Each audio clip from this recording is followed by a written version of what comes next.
세계 기독교 백과사전에 의하면 우리가 사는 지구촌에는 약 12,000여 개의 동일한 언어 종족이 있다고 합니다. 그중 아직도 복음을 모르는 미전도 종족의 숫자는 무려 3,000여 개에 달합니다. 따라서 수많은 선교단체와 그에 몸담고 있는 선교사들이 이방인 추수 사명을 감당하기 위해 무릎으로 헌신하고 있습니다. 아미도 역시 그중 하나입니다.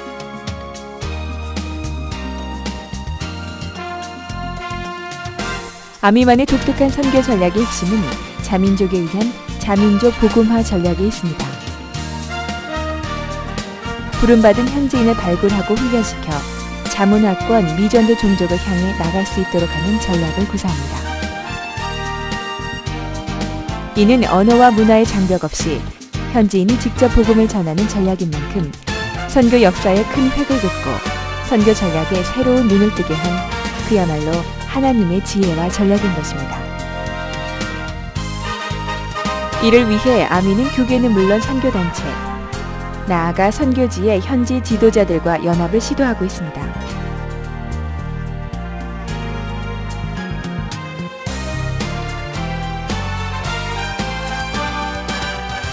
아미 사역의 못자리판이라고 할 수 있는 아미 신학교는 현장 개척과 현장의 제자 양육을 위해 미전도 종족 요지에 깊숙이 들어가 있습니다. 아미 신학교에서 육성된 학생들은 졸업 후 본국으로 돌아가 목회 활동을 하며 향후 아미의 국제적인 동역자로서 사역을 하게 됩니다.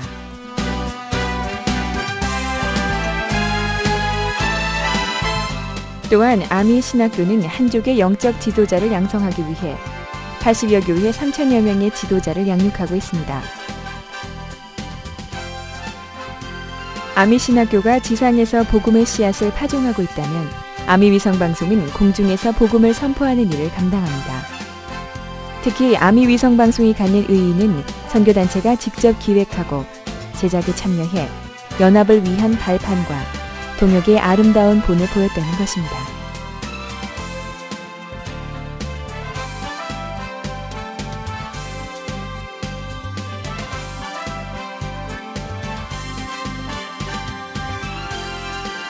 아시아, 아프리카, 유럽, 그리고 중동 지역에 복음의 미사일을 쏘아올려 선교의 새 지평을 연 방송이 바로 아미 위성방송. 세계 인구 60억 중 40억을 커버하는 만큼 복음화에 가장 적합한 미디어라 할 수 있습니다. 더불어 아미는 인터넷 방송을 통해 중보 기도자들을 발굴하고 지구촌을 하나로 연결하며 위성과의 시너지를 통해 복음의 사각지대를 없애주는 데 주력하고 있습니다. 무엇보다 중보기도는 아미 사역의 생명줄이기에 세계순회선교단, 부흥한국, 그리고 예수전도단 등 선교기관과 연합해 마지막 때 그리스도의 몸을 이루는 데 매진하고 있습니다. 하나님 나라의 부흥과 선교의 완성이라는 공동의 목표를 위해 씨줄과 날줄처럼 엮일 때 마른 뼈들에게서 강한 군대가 일어날 수 있음을 확신합니다. 뿐만 아니라 아미는 안식년 선교사를 위로하고 그분들을 재충전시켜드리는 프로그램을 교계, 선교계와 더불어 추진하고 있습니다.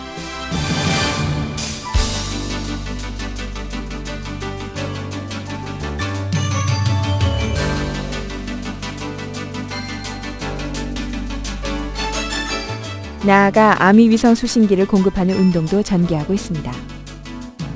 한빛교회는 아미의 모든 선교 사역을 무릎으로 중보하며 후원하는 이방 선교 교회입니다. 이처럼 아미의 각 지체들은 서로 신경 조직의 역할을 하며 미전도 종족 복음화에 헌신하고 있습니다.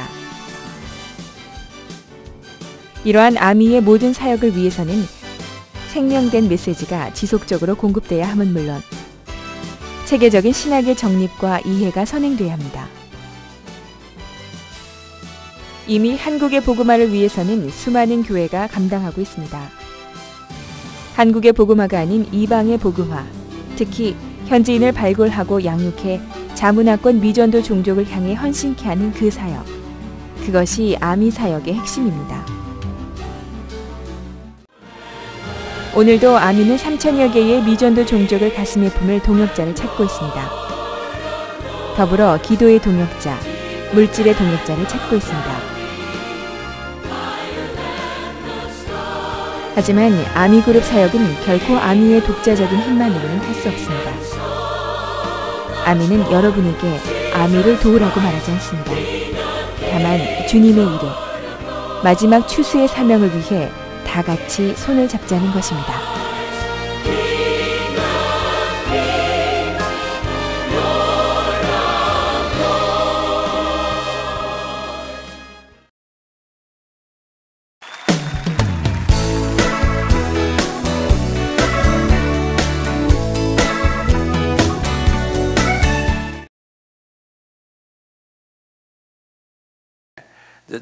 계속해서 이제 영육의 균형적 보존 제3 세 번째요. 그 유대인들의 모습을 한번 들여다볼 필요가 있어요. 유대인들. 하나님께서 이 유대인들을 특별히 이렇게 뽑으셔가지고 그분들에게 그 선민의식을 집어넣어줬어요. 선민의식을. 그리고 너희들이 내가 가장 사랑하는 족속들이다. 이렇게 선민의식을 주는 과정 속에서 이분들이 하나님의 사랑을 우리만 받고 있구나. 이제 그 하나님의 그 약속 때문에 이분들의 그 혼의 모습이 아주 좀 특수한 혼의 모습으로 변천돼 왔어요. 발전돼 왔어요. 유대인들의 혼의 모습을 보면요. 어떻게 이분들이 발전돼 왔냐면 이 선민주의적인 제가 적지 않겠어요. 시간을 세이브하기 여러분들이 좀 적으세요. 그 대신에 이 선민의식이 이분들에게 있었고요. 또는 바리새적인 율법의식이 율법주의가 이분들에게 있어왔고 종교성이 강해지고요. 또한 이분들의 그 생각이 배타주의적인 사상으로 또 변천됐어요. 혼의 모습이. 거기에다가 이분들은 교육, 특히 아카데믹화하는 사고로, 아카데믹이라는 것은 이 지적 이 수준을 높이는 아카데믹, 이런 분들은 서기관들을 우리가 이야기해요. 서기관들, 율법주의자들은 바리새인들이고요.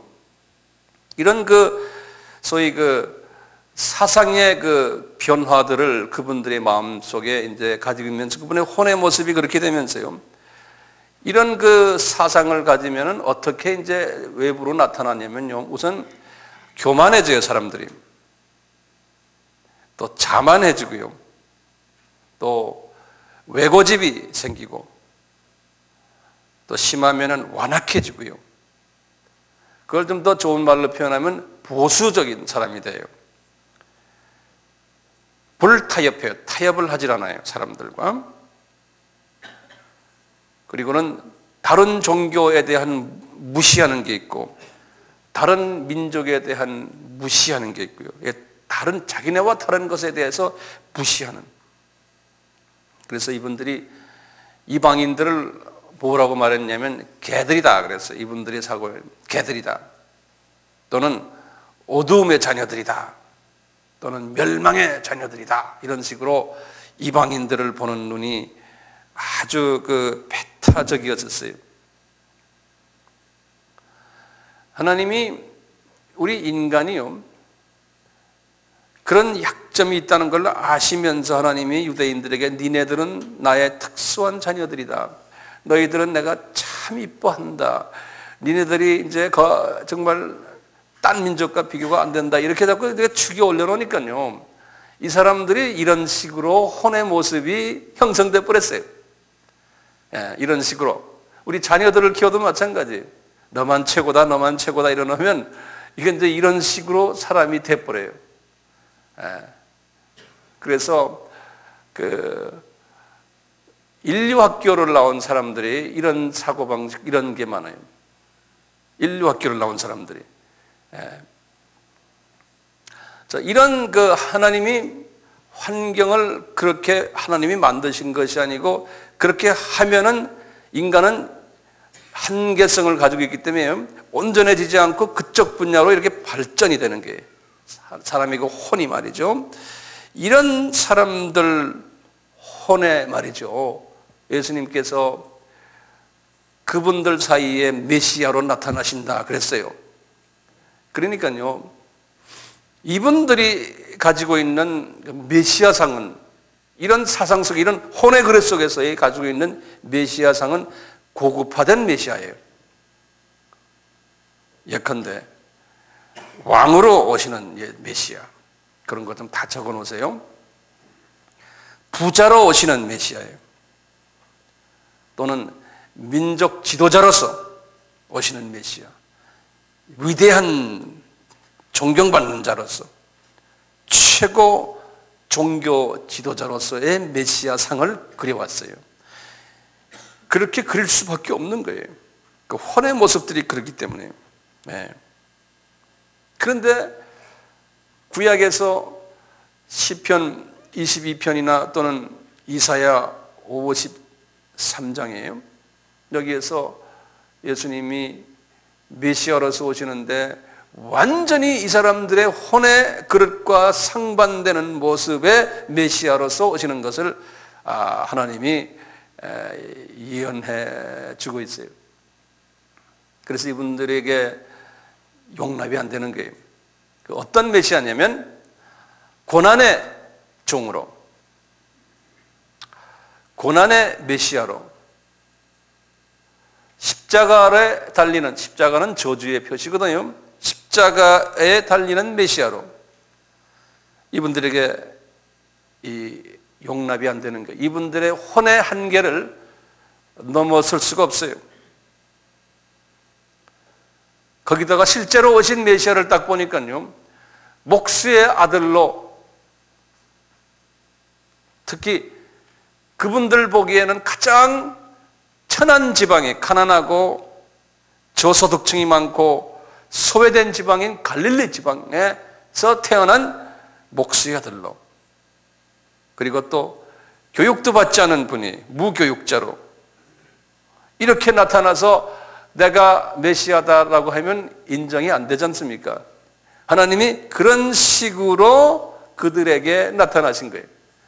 그러니까 이거 하나님의 의도라고도 볼 수 있지만 인간이 가지고 있는 한계점이 이렇게 해서 해보니까 너희들 최고다, 니네들 내가 특별히 사랑한다 하니까 이런 식으로 변해버린 거예요. 그러니까 혼이라는 게 그래요. 한계점이 있어요. 그러니까 우리 주님께서 어떻게 하셨냐? 이 중에서도, 유대인들 중에서도 가장 그래도 혼이 가난한 사람들, 이런 그 선민의식이 좀 약한 사람들, 율법주의가 약한 분들을 고르셨어요. 고르려면 어디서 골라야 돼요? 갈릴리 지방에서 골라야 돼요. 제일 처진 지방이에요. 예. 소외된 지방의 사람들 중에서 고르셨고, 특히 평범한 시민들이, 어부들, 고자키아 세리 출신들, 그러니까 그런 사람들에게 가서 얘들아 너 나 따라와라 그러면 이분들의 혼은 단순하니까 그 중에서도요, 그러니까 따라갈 수가 있는 거예요. 단순하니까요. 그리고 혼이 크지도 않고 복잡하지도 않고, 그러니까 따라간 거예요. 안 그러면 일반 수준이 높은 사람들에게는 이 예수님을 따라가게끔 할 수가 없어요. 하나님께서요. 그래서 이렇게 이 사람들 했는데, 그 보면은 이런 사람들을 딱 불러다가 제자를 딱 해놓으니까요, 까다롭지 않아서 잘 따라오는데 이게 빨리빨리 배우질 못하는 거예요. 그런 또 문제점이 있는 거예요. 혼이 심플한 사람은 이게 이 배우는 속도가 둔해요. 네. 그래서 3년을 훈련시키시고 이미 3년 거의 끝나기 한 1년 전부터 내가 십자가에서 죽을 거다 이렇게 자꾸 이야기하고 부활할 거라고 말을 해도 말귀를 못 알아듣는 분들이에요. 왜냐하면 이 혼의 수준이 그만큼 적급인 사람들이기 때문에 그래요. 그러니까 딴소리 자꾸 하고 헛소리하고 말이죠. 말귀 못 알아듣고 똑똑하지 않은 사람들, 그러니까 주님께서 이런 저학력, 저문화의 출신들이에요. 이런 사람들을 데려다가 이제 조금씩 혼의 그릇을 좀 이렇게 고쳐주고 이렇게 발전시켜주고 이렇게 하는 거예요. 이제 3년 훈련시키시고 오순절 사건 후에도 성령 세례를 입히시고, 그래서 성령 세례를 받았지만 혼의 그릇의 한계성 때문에요, 이분들이 깊은 넓은 엄청난 큰 하늘의 비밀을 담을 수가 없었어요. 혼이 그릇이 졌기 때문에. 그래서 하나님이 이분들에게는 고작해야 몇몇 분에게만 하늘의 비밀을 간단하게 보여줬어요. 그 중에 가장 그래도 많이 본 분이 요한. 그 다음에 누굽니까? 야고보. 실은 예수님의 동생인 야고보는 제자가 아니거든요. 그 다음에 베드로도 한참 후에 그분이 이제 죽기 한 몇 년 전에 베드로 전후서를 주셨고 이렇게 했어요. 그리고는 하나님이 이 사람들 가지고는 하늘의 비밀을 줄 수가 없는 거예요. 그러니까 우리도 자녀들도 어느 정도 교육을 많이 시킬 필요가 있어요. 세상 교육도 많이 시키시고 또 세상 경험도 많이 하게 하시고 그것이 필요해요. 혼의 그릇을 더 다양하게 만들기 위해서는요. 그래서 혼의 그릇을 다양하게 만든 분이 누굽니까? 바울이죠. 그러니까 하나님이 바울은 이분은 하나님이 어머니의 태에 있을 때 이미 하나님이 이방 선교사로서 딱 뽑아놓은 분이거든요. 뽑아놓은 분인데 하나님께서 이분을 30년 동안 세상에서 돌게 하시고, 그 다음에 이분이 아주 소위 아까 유대인들의 그 사고방식에 배타적인 사고방식이 있었고 율법주의고 아카데믹하고 도저히 예수님을 만날 수 있는 사람이 아니에요. 그 혼이 말이죠. 그리고 교만하고 예수 믿는 사람들이라고 그러면 그대로 가서 핍박을 막 하고 그런 사람인데, 하나님이 그런 사람으로 만든 것이 아니라 그런 사람이 된 거예요. 어떤 부분에서는 예정론적인 측면에서는 그분을 그렇게 만들어졌지만요, 이런 사람이 이 혼의 그릇에 이런 사람을 예수 그리스도, 고난의 예수 그리스도, 십자가의 예수 그리스도를 인정하게 하려면 어떻게 했어야 돼요? 그게 쉽게 인정이 됩니까?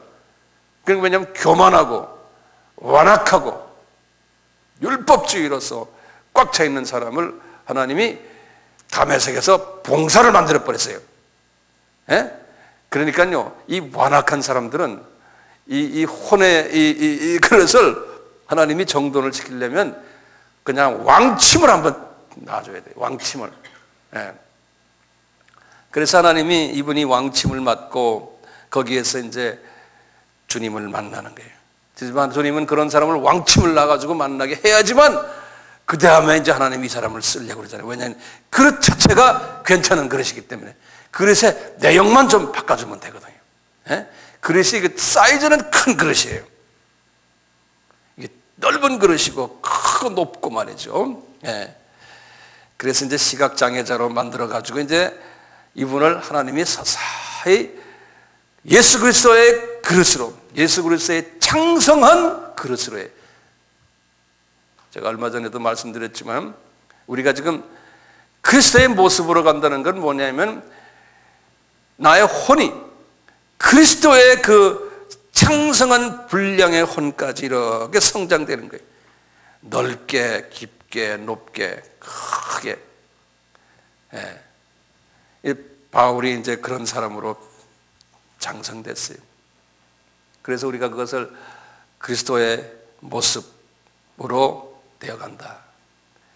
이렇게 이제 이해를 하시고, 그 다음에 바울이 전도를 하면서 여기저기다 교회를 딱 보니까요, 각 교회마다 도시마다 다들 문화가 다르고 민족성이 다르기 때문에요, 종교의 배경이 다르고 하기 때문에 다들 보니까 혼의 모습이 다 달라요.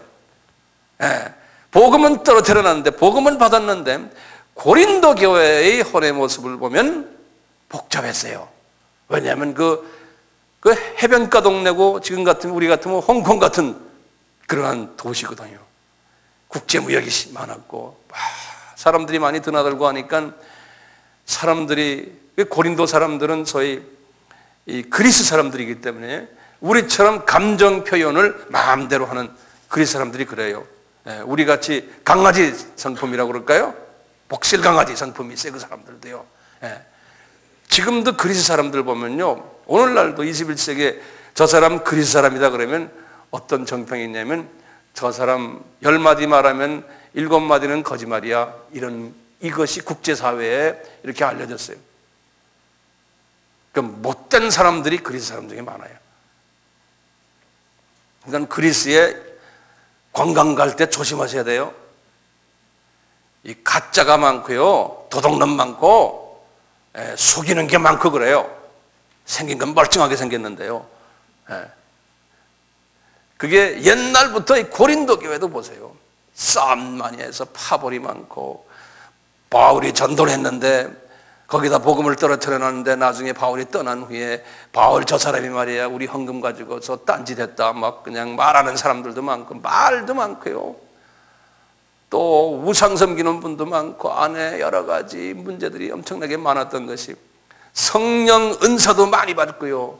그런데 은사가 그냥 여러 가지 은사 때문에 그래서 싸움이 나고 하는 고린도 교회 혼의 모습이 그렇기 때문에 같은 성령이 떨어졌는데 그 안에서 그러한 막 이런 작품들이 막 나오는 거예요. 에베소 교회도 마찬가지고요. 갈라디아 교회도 마찬가지고요. 데살로니가 교회는 더 못됐어요. 그래서 데살로니가는 사도 바울이 거기 가서 상당한 어려움을 당했어요. 그래서 데살로니가도 편지가 전서, 후서 그러지 않습니까? 제가 옛날에 언제 말씀드렸지만 바울이 편지 중에서 전서, 후서 쓴 것은 다 못된 교회들이에요. 한 번 말해서 안 들으니까 또 계속해서 편지를 쓴 거예요. 거기에다가 편지가 긴 것은 더 못된 교회예요. 데살로니가 전후서가 길어요? 고린도 전후서가 길어요? 고린도 전후서가 훨씬 길어요. 그러니까 더 못된 사람들이에요. 혼의 모습이 아주 못된 사람들. 복음은 들어가 있지만요. 이 갈라디아 교회도요, 그 사람들은 계속해서 율법주의적인 사고방식을 자꾸 가지니까 사도 바울이 은혜로 살아라, 은혜로 살아라 하는데 안 되는 거예요. 그리고 그 안에 여러 가지 부조리가 많았고, 그래서 너희들은 이런 거 다 버리고 성령의 9가지 열매로 맺고 살아라. 그래서 갈라디아서 5장 22절 23절에 성령의 은사, 열매 이야기 나오지 않습니까? 이런 기타 등등 가장 사도 바울의 마음을 편하게 했던 혼의 수준이 괜찮은 그 도시 하나가 어디냐면 빌립보예요. 그래서 이 빌립보의 그 사람들이 가장 사도 바울에 대해서 마음을 편하게 해주시고, 바울이 나가서 선교할 때마다 선교 헌금을 걷어서 주시고, 그래서 항상 고맙다 그러고, 선교 헌금을 줘도 뒷말이 없이 주고, 다른 교회는 다 뒷말들 많았는데 이 교회만은 그랬어요. 그래서 이 빌립보 교회는 사도 바울이 가장 좋아하시고, 그러니까 빌립보 교회는 별로 쓸 말이 없는 거예요. 고맙다. 주 안에서 서로 잘 신앙생활 잘해라. 그게 이제 빌립보 교회 아닙니까? 이런 식으로 우리가 이제 혼의 부분을 좀 정돈해 보면요, 이 선교지에 나가면요, 우리가 이제 이렇게 선교를 하는 입장에서 보면 각 나라마다 혼의 모습이 다 달라요. 이것을 우리가 잘 알고 있으면요, 이제 이 선교하는데 큰 도움이 돼요. 이제 우리 한국이라는 이 한국 교회도 우리 자체 내에 혼의 모습이 있거든요. 우리 스타일의 혼의 모습이 있거든요. 또 우리도 교단마다 혼의 모습이 다르잖아요. 또 같은 교단이라도 또 어떤 지도자 밑에서 훈련받았나에 또 다르고, 또 교단을 떠나서 지역마다 경상도, 전라도, 경기도, 충청도, 강원도, 또 서울 또는 이북 출신들 다 혼의 모습이 조금씩 다 다르지 않습니까? 그것을 우리가 다 먼저 인정을 하고 인정을 할 필요가 있어요. 아, 저분이 이런 혼의 모습이구나. 이것을 인정하는 연습을 우리가 할 필요가 있어요. 인정하는 연습을요. 이게 이제 주 안에서 그릇이 큰 사람이에요. 이것을 인정하시는데요. 특히 선교하는 사람은 이 부분에 대해서 깊은 통찰력을 가지고 인정하는 연습을 할 필요가 있어요. 예를 들면은 우리 한국 선교가 지난 10년 동안에 좀 부족한 부분이 있었다면 뭐냐면요. 타 문화권에 들어가서 예컨대 필리핀 하면요. 필리핀 문화권에 들어가서 거기에서 복음을 전하고 교회를 개척하면서 필리핀의 사람들을 한국화하려고 노력을 했어요. 다시 말하면 우리 스타일로 예컨대 새벽기도 나와라. 주일날에는 오전 예배도 드리고 찬양 예배도 드리고 저녁 예배도 드리고 수요 예배 또 해야 되고 그 다음에 금요 철야해야 되고 그래야지만 한국처럼 부흥한다. 이제 우리가 가지고 있는 우리의 스타일이거든요. 우리 문화가 그런 거예요. 그러니까 우리 문화는 우리가 어떻게 양보할 수 없어요. 그렇지만 우리 문화가 그러면 그것을 타 문화에 대해서 그렇게 했을 때는 이게 문제가 야기돼요. 그러니까 이쪽에 필리핀이나 이런 데서도요. 많은 한국 목사님 중에서 그렇지 않은 목사님들도 선교사님들도 많아요. 그러니까 그런 거를 잘하는 선교사님들이 계세요. 그래서 많은 부분에서 그렇지 않은 분들도 꽤 많거든요. 거기서 오는 갈등들 상당히 심각해요. 몇 년 전에 필리핀의 대표급 되는 지도자 한 분과 내가 이제 이렇게 만났는데 한국에 잠깐 나왔길래 제가 인도네시아 사람하고 두 분인데 다들 거기 아주 굉장히 그 영향력 있는 목사들인데요. 무슨 모임이 있어서 한국에 나와서 이제 같이 이제 미팅을 한 다음에 제가 63빌딩 사우나를 데려갔어요. 네. 63빌딩 사우나 비싸잖아요. 제가 이분들에게 좀 그래도 좀 한국을 좀 보여주기 위해서 뭐 미국도 다니고 막 이렇게 국제적으로 다니는 사람들이 한국 교회가 어떠냐 그러니까 좋대요. 뭐 아주 한국 사람들 좀 부럽대요. 경제도 좋고 뭐 이렇게 등등 하다가 이가 물어봤어요. 니네 나라에 있는 한국 선교사들에 대해서 여러분들 고맙게 생각하지? 그랬더니 고맙대요. 네. 근데 그게 떱떱하게 말을 해 나한테요. 네. 그래서 좀 솔직하게 이야기 한번 해봐라 네 그랬어요. 나는 뭐 선교하는 사람이니까 거기만 관심이 있거든요. 그래서 뜸뜸하게 이야기해서 좀 한번 제대로 이야기하는 그 말 안 해요. 이분들은요 우리나라 사람만 솔직하게 말하는 사람들이에요. 전 세계 어디 가도요 솔직하게 말하는 건 한국 사람밖에 없어요. 이태리 사람이나 스페인이나 남미 사람들이나 우리하고 비슷해요. 이게 그냥 있는 대로 그냥 막 뱉어버리는 사람들이 그 우리나라 사람들. 이 아시아 나라들보다 그런 나라가 거의 없어요. 예. 다 이게 저 사람에게 이렇게 말하면 내가 신뢰되겠구나. 항상 생각하면서 해요. 그러니까요 그런 문화의 사람들이 솔직하게 막 말하는 사람들을 보면 그냥 학을 때 뒤로 자빠져요. 그게 우리의 장점인 동시에 단점이에요. 그러니까 누가 볼 때 예의 없는 사람들, 무례한 사람들. 근데 사랑은 무례히 행치 않고 있지 않습니까? 예? 저쪽 사람의 입장을 생각 안 하고 막 말하는 사람들이 그래. 나도 그런 스타일 중에 한 사람이 한국 사람이니까 할 수 없어요. 예. 항상 그 부분에 신경을 쓰지만요. 우리 민족의 약점이 이런 부분이 있구나. 그 피가 흐르는구나. 이렇게 말하는 내 자신에게도. 예. 그러니까 이분들이요. 좀 솔직하게 말을 하니까 말 안 해요. 그 불편한 말은 안 하려고 그래요. 네. 그래서 제가 그랬어요. 나는 한국 사람이지만 한국 사람이 나는 아니잖아. 나는 미국에서 오래 살던 미국 사람이야. 그러니까 나는 여기에 근거도 없고 한국 사람 나 아니야. 그러니까 나를 좀 비한국 사람으로 생각하고 한번 말해봐라 그랬다고요. 그랬더니 그렇구나 정말. 그러더니 한마디를 시작하는 거예요. 시작하는데 뭐라고 그러냐면 내가 아주 그 가슴을 철렁했어요. 뭐라고 그러냐면 한국 선교사들 와서 고생을 많이 하고 자기들 많이 도왔지만 우리가 한국 선교사들을 통해서 상처를 너무나 많이 받았다는 거예요. 그래서 이제는 한국 선교사가 우리나라에 있을 필요가 없다는 거예요. 그래서 나가줬으면 좋겠대요. 이 인도네시아나 이 필리핀의 대표급 이 목사들이 하는 소리가. 이 말을 듣고 기분이 제가 좋았겠어요? 나빴겠어요? 그게 왜 그러냐면요. 우리가요, 정말 주님의 마음으로 기도도 많이 해주고 그분들을 위해서 물질을 더 많이 집어넣어주고 성경 가르쳐주고 땀을 많이 흘렸는데 결론은 그렇게 오는 이유가 있어요.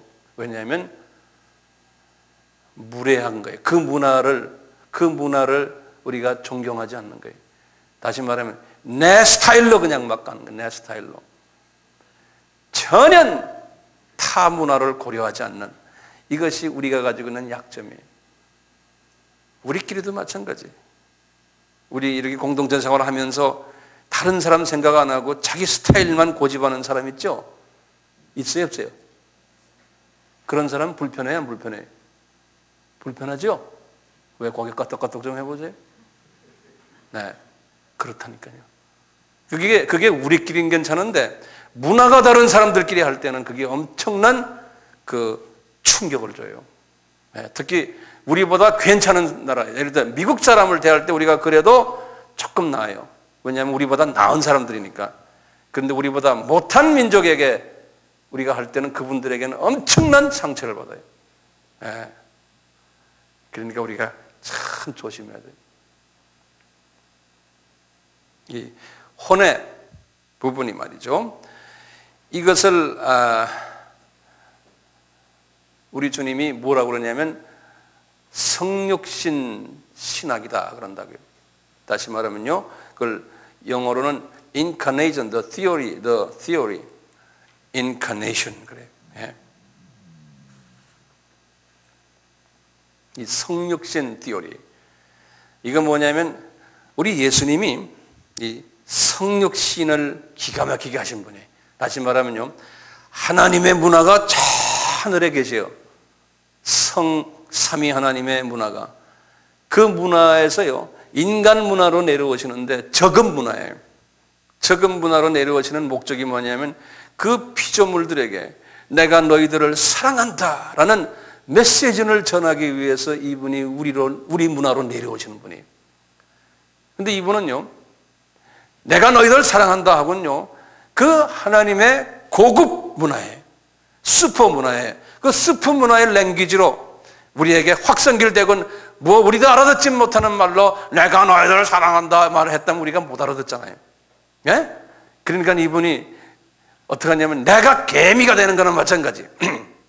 이분이 차원을 낮춰가지고 인간이 된 그 완전한 인간이 되시고, 만약에 완전한 인간이 아니시면 외계인처럼 생각하면 우리와 또 이게 우리가 가까이 할 수가 없어요. 그러니까요, 완전한 퍼펙트 휴먼 인간이 돼가지고 완전한 인간 되셔서 딱 인간 어떤 문화에 딱 내리시는 거예요.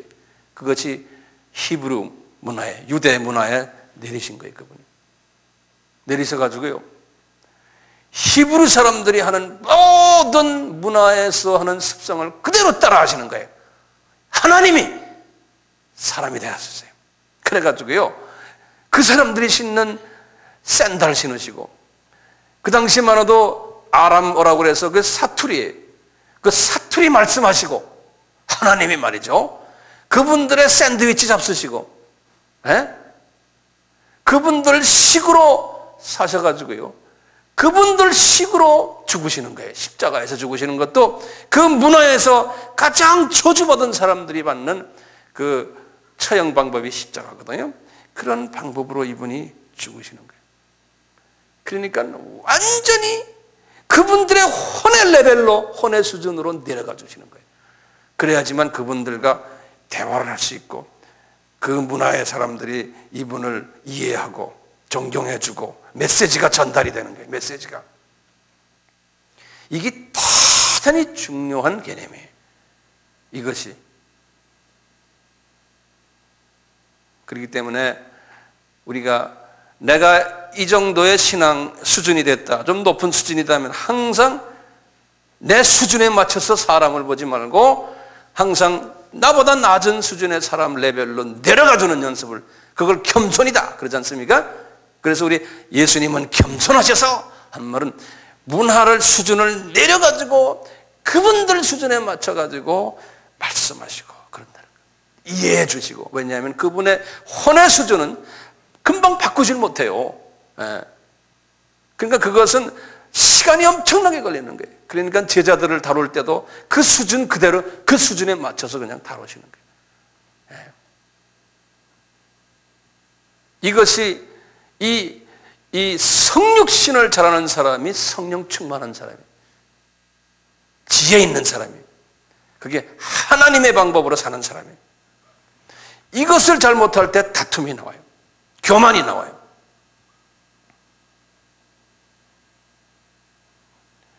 우리가 이제 선교를 하면서 이런 부분을 우리가 많이 경험하는데요. 예컨대 우리 여기 지금 학생들 있잖아요. 이 학생들 10개 나라의 사람들이 이렇게 있는데 보면 각 나라마다 이 혼의 수준이 다 다르거든요. 문화가 다른 거예요. 한 가지 공통점이 있다면 예수 그리스도, 그분이 우리의 구주다라는 그것밖에는 공통점이 없어요. 나머지는 다 달라요. 그래도 우리 여기 지금 있는 우리 학생들은 참 하나님의 은혜로요.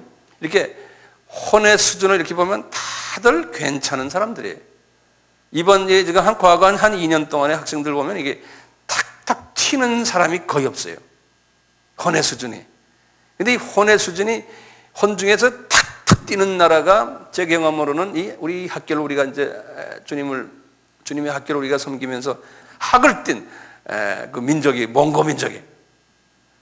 이 몽고 민족은요, 어쩌면 나가 우리 세 분을 우리가 졸업시켰는데 그 형제 자매가 둘 형제 하나인데요. 보면은 어쩌면 우리가 할 민족이 꼭 저놈들 닮았지 네 그랬어요. 우리를 거울로 보는 것처럼 제가 봤어요. 걔들을 한 3년 데리고 있으면서요. 네. 얘들은요, 자기가 느끼는 말을 그대로 해버려요. 지 그때 그냥 뱉어버려요. 이쪽에서 얼마나 잘해주고 그건 생각 안 해요. 무조건 지가 원하면 다 말하고 지 느끼면 좋다 나쁘다 다 뱉어버리고 지 싫은 건 싫다 그러고요. 예?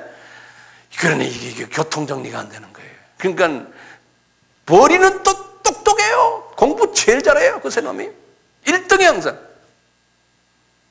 영어도 잘하고 뭐 적기 하면 기가 막히게 하고 논리적이고 그냥 똑똑한데요. 성품은 개차반이. 근데 그게 그 형제 자매들만이 아니에요. 몽고 사람은 다 그래. 예. 몽고 사람 미안하지만 하여튼 그래요. 그래서 내가 몽고 사람 이렇게 보면서요, 쟤들이 가지고 있는 성품의 많은 부분이 우리한테 있구나. 그래서 우리가 지금 몽고 반점 있다고 그러잖아요. 아, 하나님이 우리 한국 사람 저 피를 우리가 가졌구나. 그걸 내가 느꼈어요. 저 피를 가지고 있구나 우리가. 그러니까 고치긴 힘들어요.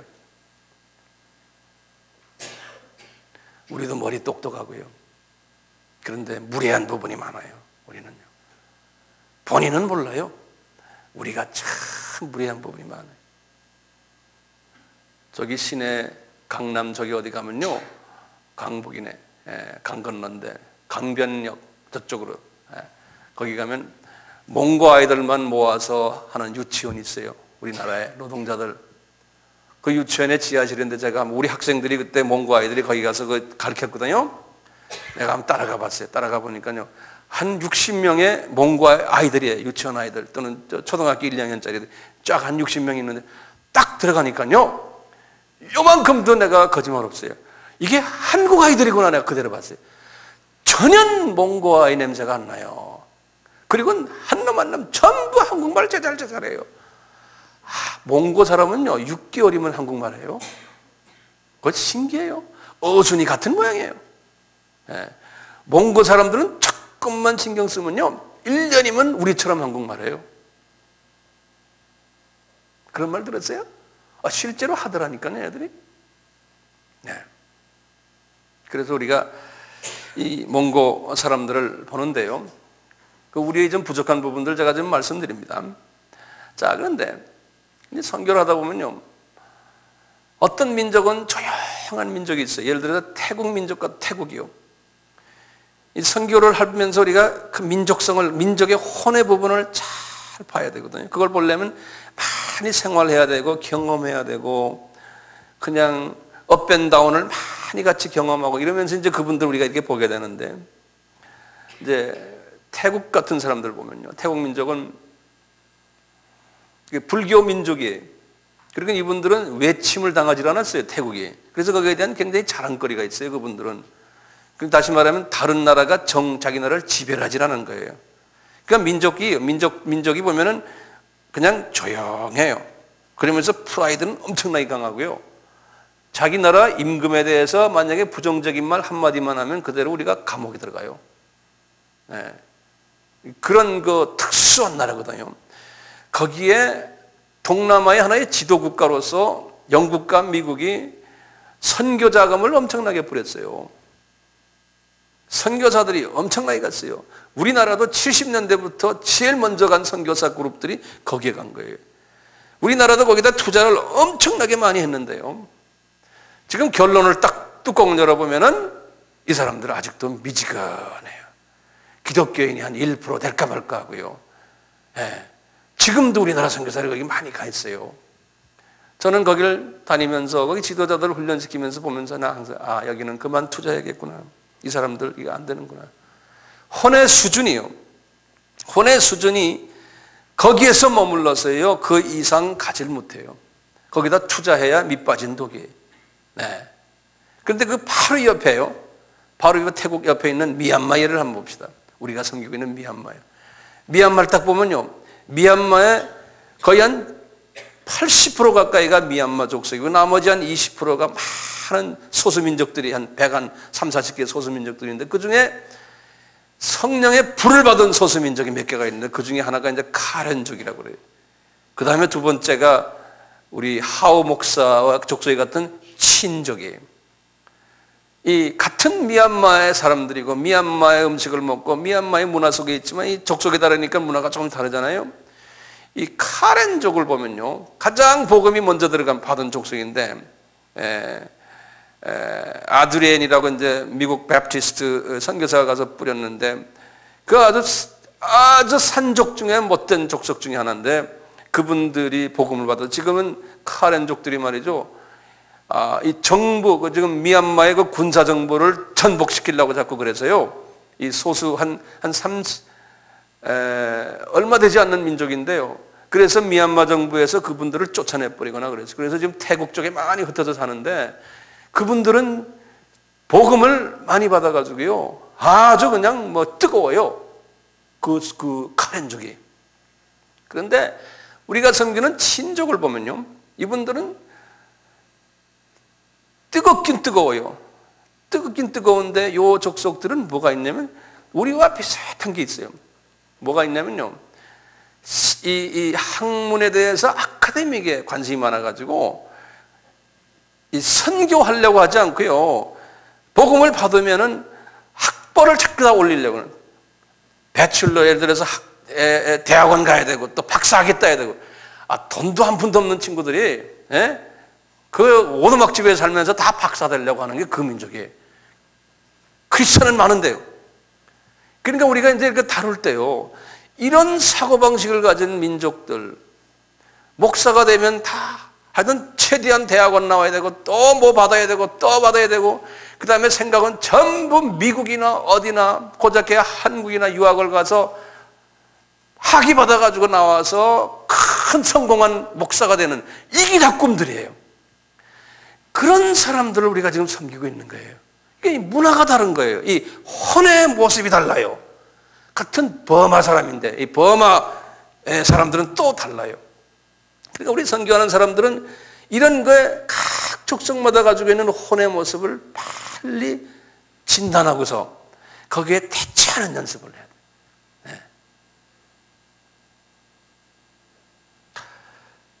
이 나이제리아 사람들 어제 우리 우리 왔죠? 우리 그 하얀 옷 입은 우리 한빛교회 기억나십니까? 이 나이지리아 사람들은 아프리카에서도 제일 뜨겁고 짬뽀하고 막 그냥 예언자 많고 막 이런 나라예요. 예. 전 국민의 한 50%가 기독교인들이고요. 그리고 전 세계 창사권, 나이지리아 창사권 하면 알아줘요. 그냥 우리나라에도 지금 이태원에 많이 깔려 있잖아요. 예. 그냥 그 나라 민족은 또 그거 좋아하는 사람들이에요. 돌아다니면서 장사하고요. 그리고 장사꾼 중에서도 전도사가 많고 목사 많고요. 그래서 그 나라 목사 되면 하얀 구두 신고 성경 하나 끼고 말이죠. 이러고 다니는 사람들이 많아요. 우리 그 형제도 그 중에 하나예요. 봤죠? 네. 그 문화예요, 문화. 그 문화인데 나이지리아 사람 하면요. 우리 사람들은 아니지만 일반적으로 뭐냐면 그 사람들 10마디 하면 9마디 다 거짓말이다 하는 게 나이지리아. 그런데 기독교인은 50%예요. 50 전 국민에. 그러니까 교회 하면 그 안에 모두 목사 하면은 대부분이 다 그런 수준의 사람들이다 생각하시면 된다는 거예요. 이런 사람들을 우리가 어떻게 다루냐 이거예요. 이분들이 한국에 많이 와요. 왜냐하면 한국 사람들은 은혜 한번 끼치면 말이에요. 그냥 막 헌금이 막 가고 뭐 내가 너 도와줄게 막 이러잖아요. 한국 사람이 제일 예쁜 성격에 혼의 문이 금방 열리는 게 한국 사람이에요. 네. 이건 한국 사람이 봉이에요, 봉. 이 외국에 좀 그런 사람들이 봉이라는 게 뭘 알아요? 네? 뺏어먹기 제일 쉬운 게 한국 사람들이에요. 그러다 한국 사람들은 가다 이게 내가 당하는구나 그러면 하루아침에 집어 던지고 도망가는 게 한국 사람이에요. 네. 그러니까 우리는 이제 앞으로 어떻게 해야 돼요? 우리는 이런 걸 다 경험한 다음에 이제 지혜롭게, 지혜롭게 이것을 잘 대처하는 이제 21세기의 한국 민족은 좀 그런 게 필요하다는 거예요. 혼에 대한 연구를 잘 하실 필요가 있다는 거예요. 근데 영국 사람이나 독일 사람이나 미국 사람들은 또 달라요. 그분들은 일본 사람 비슷해요. 그래서요, 함부로 사람에게 마음 두지 않고, 모든 것이 조직적이고, 감정 표현 제대로 안 하고, 사람을 봐도 절대로 신뢰하는 말 하지 않고, 절대로 안 해요. 그건 나한테 그렇게 하면 죽는 줄 알아요. 다 점잖죠. 젠틀맨들이죠. 그러니까요. 관계성이 그러니까, 속은 안 주니까 이게 주고받고는 뜨거운 건 없지만, 그래도 남을 상처는 주지 않는 사람들이 이 사람들이에요. 이런 성품이니까요. 이게 한계가 있어야 돼요. 이 고양이 성품이거든요. 그런데 참 신기한 게요. 이 고양이 성품들인데 영국은 특히 그렇거든요. 근데 하나님이 그 고양이들을 세계복음화에 엄청나게 쓰셨어요. 그럼 이 고양이지만 또 이 사람에게는 내가 보면요. 이 호랑이 같은 성품이 또 있는 것 같아. 그 세계를 지배하고 말이에요. 선교사들 막 보내서 그냥 온 세계를 다 점령하는 이런 성품들이 양면성이 있어요. 미국 사람들 봐도 그래요. 이 남에게 싫은 소리 안 하고 점잖은 사람들인데 그 중에 미국 사람들 중에서 이번에 대통령이 누구죠? 부시요. 이 부시 이 사람은 좀 특수한 사람이에요. 이 사람은 말을 좀 막 하는 사람 아니에요? 미국 사람들은 되게 그러질 않아요. 근데 부시는 좀 특수한 사람이에요. 근데 미국 사람들 이렇게 보면요. 이 눈이랑 같이 살아보면요. 동물 같아요, 이놈들. 제가 이놈들이라고 죄송하지만. 이 같이 기숙사에서 제가 한 몇 년을 같이 살았거든요. 미국 사람들하고. 살다 보면요. 점잖은 것 같기도 하고 참 괜찮은 사람들인데 이 고기를 많이 먹어 그런지 이 동물 기질들이 있어요. 그래서 미국은 200년의 역사 중에 1774년이니까 200한 몇 년의 역사 중에서 말이죠. 그건 300년 가까이 되잖아요. 전쟁을 안 해본 때가 없어요, 이분들은. 이게 사람들이 그 피를 보면 흥분하는 민족들이에요. 무서운 놈들이에요, 정말이에요. 하나님이 그렇게 만드신 것 같아요. 기독교적인 자비가 있고, 기독교적인 젠틀한 게 있고, 복음에 대한 그 뜨거운 게 있는데, 한쪽으로는 무서운 부분이 있어요. 이 전쟁하는 것 봐도 그렇고요. 이 서부 영화를 보세요. 그냥 총 달고 다니잖아요. 모든 사람이 다 총 갖고 있잖아요. 그냥 죽이잖아요. 뭐 이게 이런 게 있어요. 기독교적인 사람들인데도 그런 게 있어요. 묘한 부분이 있어요. 그러니까 미국은 알다가도 모르겠는 게 미국이에요. 제가 35년을 그 백인들하고 같이 살아봤는데 아직도 알다가도 모르는 게 그분들이에요. 그래서 그 혼의 부분이 그분들이 그렇다는 걸 제가 지금 말씀드렸는데요. 제 말씀이 오늘은 제가 이제 조금만 있다 끝내려고 그러는데요. 이 혼의 부분에 대해서 우리가 많이 연구할 필요가 있다는, 혼의 부분에 대해서 많이 연구할 필요가 있다는 말씀하시고, 사람이 이런 혼의 부분을 연구하다 보면요, 이제 쓴뿌리에 관한 부분을 우리가 짚고 넘어가지 않을 수가 없어요. 쓴뿌리. 이 쓴뿌리가 뭐라고 그랬죠? 나의 상처에, 이 혼의 사이즈와 혼의 모양은 우리가 변동시키기가 힘들어요. 시간이 한참 가요. 그것은 우리가 쉽게 변동시키지는 못하지만요. 그러니까 미국 사람의 성품, 한국 사람의 성품, 일본 사람의 성품, 이런 것들은 그게 하루아침에 우리가 변화시킬 수가 없어요. 그러니까 우리는 뭐냐? 그분들의 성품을 그대로 내가 안아주는 길밖에 없어요. 인정해주는 길밖에 없어요. 그것이 주님이 원하시는 성육신의 마음이에요. 우리도 마찬가지예요. 여기 앉아있는 분들 성품이 다 다르잖아요. 그냥 있는 그 성품을 그대로 안아주는 길밖에 없어요. 고쳐라 못 고쳐요. 절대로 못 고쳐요. 있는 그대로를 안아주고, 그 다음에 뭡니까? 본인이 본인의 성품을 본인이 진단하고서는 그것을 스스로가 성화를 시켜야 돼요. 변화를 시켜야 돼요. 안 그러면 안 돼요. 안 그러면요, 우리 같이 이제 목사 같이 우리 같은 사람이 앞에서 말하는 사람이요, 어떻게 말을 하다 보면 본인에게 섭섭한 말이 들려올 수도 있어요. 자기한테 말하지 않았지만, 그렇지만, 나를 저 목사님이 까는구나. 그래가지고 섭섭해가지고 나 기분 나빠. 그리고는 가만히 혼자 있으면 괜찮지만 딱 말하고 다니는 사람도 있어요. 그러니까 될 수 있으면 목사가, 지혜로운 목사는 그런 말을 안 하려고 그래요. 그러니까 눈치만 보는 거예요. 혹시 누가 상처 입을까 봐. 그러다 보니까 정말 메시지를 못 전하는 거예요. 그 눈치만 보다가. 그러니까 우리는 어떻게 해야 되냐면요, 저분이 저렇게 말할 때는 나의 부족함이 있어서 그렇구나. 그게 겸손이거든요. 이런 마음을 다 가지고 있으면 그게 복 있는 사람이에요. 그러면서 이제 그걸 가지고 자기가 소화하려고 노력하고. 왜냐하면 성령님이 말씀하실 때 탁 듣는, 그게 겸손이에요. 그런 분들이 교회라는 공동체 안에 다 그런 분들과 있으면요, 이게 평화스러운 거예요. 서로가 서로의 다른 것을 서로가 다 인정해 주면서 평화스럽게 되는 거 아니에요.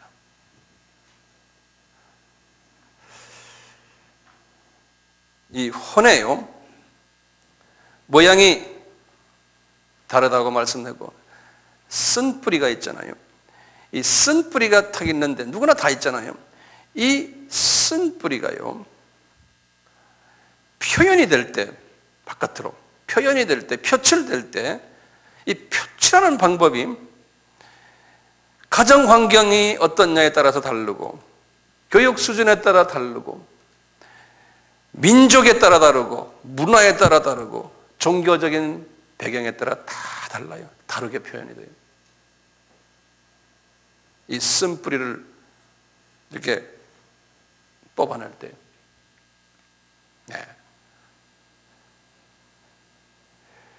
이 쓴뿌리가 있으면요, 그 쓴뿌리에 악령이 집을 지어요. 그 쓴뿌리에. 그래서 악령이 집을 짓기 때문에 우리가 그 쓴뿌리를 제거를 해야 되거든요. 제가 한 2년 전인가 KBS 프로그램을, 특별 프로그램을 이렇게 보는데 웬 여자하고 거기에 아나운서가 대담을 하는데, 나는 그 여자가 누구냐 했더니 제가 이렇게 들어보니까 그분이 무당인데요, 아무개래요. 근데 그분이 김일성이 사망하는 것을 마친 사람이래요. 그래서 그 유명한 무당인 모양이에요. 그분을 이렇게 놓고 대담을 하는 걸 제가 내 눈으로 봤어요. 그래서 제가 이렇게 들으면서 이분이 말하는 걸 내가 종이를 꺼내가지고 적었어요. 뭐라 말하나, 저분이 뭐라 말하나 하는데 그분이 이런 말을 하는 거예요. 그래서 내가 다 적어놨어요. 이분이 뭐라냐면 자기가 결혼을 2번 실패했대요. 그 여자분이요. 그리고는 첫 아기는 이상한 아이가 나왔대요. 그 다음에 아기는 주사를 놔서 빨리 낳는 걸로 했는데 8개월 만에 아이가 또 죽었대요. 그래서 마음의 상처가 자기가 상당히 많대요. 그 본인이 지금 유명한 점쟁이께서 말씀하시는 소리예요. 예? 그리고는 하는 소리가 자기 형제가 7형제가 있는데 자기만 살아남았대요. 자기가 막내인데요. 자기 어머니는 모 교회의 권사님이래요. 그분의 말입니다. 그 어머니가 43살 때 자기를 낳았대요. 그래서 자기를 하나님께 바쳤대요. 그 권사님이 바쳤는데 자기도 모르게 이 아픔이 있죠. 이 자매가 말이죠. 자기도 모르게 88년도에 귀신이 자기한테 들어와가지고 자기가 신접했다는 거예요. 그래가지고요, 어머니와 갈등이 있었대요. 그 후에 어머니가 세상을 떠났대요.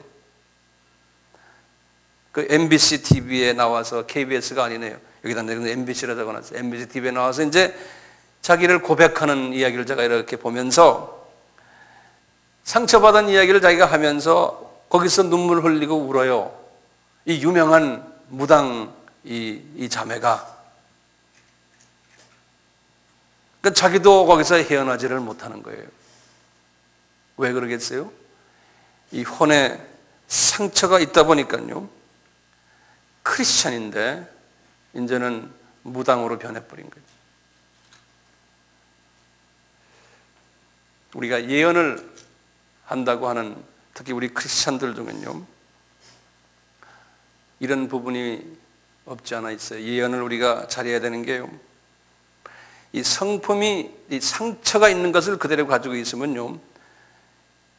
그리고는 예언을 하는데 뭘 봤다, 뭐 들었다 하면 그것이 잘못되는 경우가 엄청나게 많아요. 그래서 이 혼을 잘 다스려야 돼요. 혼을 딱 보군요. 이분이 정말 쓴뿌리가 있는가 한번 이렇게 예언을 하는 분을 보실 필요가 있어요. 진단을 하는데요. 이분이 쓴뿌리가 빠졌냐 안 빠졌냐, 성령의 열매가 있느냐 어떻게 합니까? 그분의 인품을 보면 알아요. 이 성품이 참 평화스럽고 절대로 입에서 남에 대한 부정적인 이야기 안 하고 항상 남을 이해해주고 입만 열면 화평케 하는 일하고 이런 사람이 예언을 할 때는 우리가 귀담아 들을 필요가 있어요. 그런데요, 그렇지 않을 때는 그 상처를 통해서 악령이 예언을 하게 해요. 악령이. 그래서 이런 부분을 잘 기억해 두시기를 바랍니다. 오늘 시간이 많이 갔기 때문에 여기에서 제가 끝나고 다음 주에 1시간을 마지막 제가 이 3분설에 대한 마지막 결론의 말씀을 드리고 그 다음에 이제 나머지 2번째 시간은 우리 홍 목사님께서 여러분들 나머지 시간을 이제 이렇게 인도하실 겁니다. 우리가 긴 시간을 이 영혼 육에 관한 시간을 많이 가졌는데 많은 도움을 받으시길 바라고 혹시나 또 제가 이렇게 말씀하는 과정 속에서 본인이 또 혹시 마음에 좀 불편하시면 이제 빨리빨리 해결하시고 그렇게 해주시길 바랍니다.